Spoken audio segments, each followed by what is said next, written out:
शाबान का महीना खत्म होने को आ गया और ये आखिरी जुमा है। अब अगला जुमा आपका रमजान में आएगा। सबसे पहले तौबा और इस्तिग़फ़ार।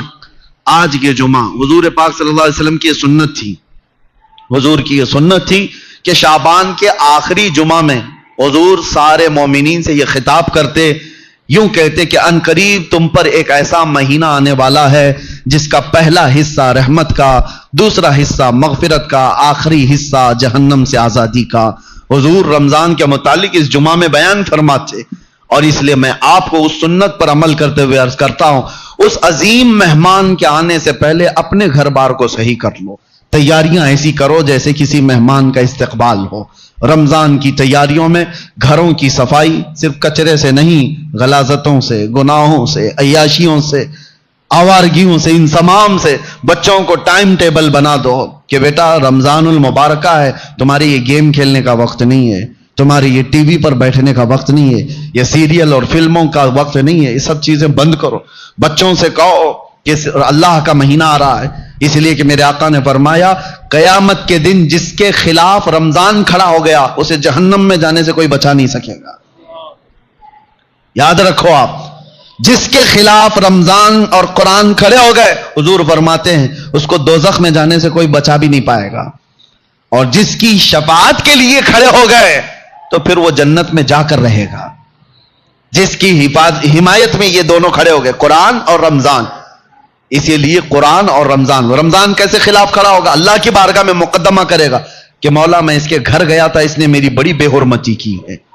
मैं इसके घर गया था तेरा मेहमान बनकर, इसने मेरी बहुत तौहीन की है। रमजान के महीने में दिन के वक्त खाने पीने वाले के मुतालिक कहा गया है एक रोजा छोड़ने का अजाब 600 साल तक वो दोज़ख में रहेगा।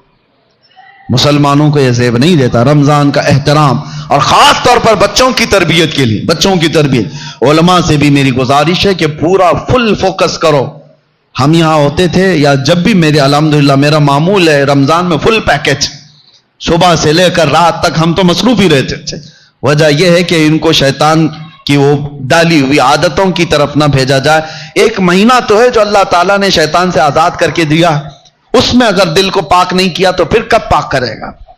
बच्चों को खास तौर पर एक चीज की तरफ ले आओ, इनके ये मोबाइल की दुनिया। बहुत सारे माँ बाप, कल मैं आपको देख रहा हूं, माँ बाप हमसे कह रहे हैं कि हमारी बात से अब बच्चे मानते नहीं, डर लग रहा है इनको बोलेंगे तो उलट पलट कर देंगे, मारपीट करने लग जाएंगे। आज ये नौबत आ गई माँ बाप की कि तुम बच्चों को रोक नहीं सकते, इनके हाथ से मोबाइल नहीं ले सकते। अक्सर घरों का हाल है ये, मैं आपको बता रहा हूं, अक्सर घरों का। लेकर के दिखाओ, ये तो ऐसा नशा है जैसे चरसी और गंजेड़ी को चरस और गांजे से रोका जाए तो वो मारपीट पे आ जाता है, उससे बड़ा नशा हो गया है। रमजान बेहतरीन महीना है इनकी तरबियत के लिए। सब लोग ये अहद करो, उनसे कहो ठीक है मोबाइल तुम्हारे हाथ में रहे, लेकिन अल्लाह से डरते हुए कभी भी गंदी तस्वीरें तो दूर की बात है, तुम्हें गेम खेलने की भी इजाजत नहीं है।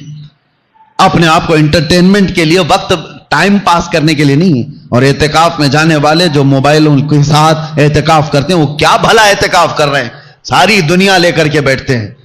अल्लाह तबारक व तआला इन फवाहिशात से हमारी हिफाजत फरमाए। आप सब रमजान की तैयारियों में अपने बच्चों की तरबियत पर खास तवज्जो दें। हमें डर लगता है कि कल को ये बच्चों के साथ जो होने वाला है, जो वक्त आने वाला है, बहुत डर लगता है। इसलिए मैं बार बार ताकीद कर रहा हूं कि अल्लाह उनके ईमान की हिफाजत अता करे, उन बच्चों का ईमान सलामत रहे, वरना दुनिया इनके ईमान की डाकू है।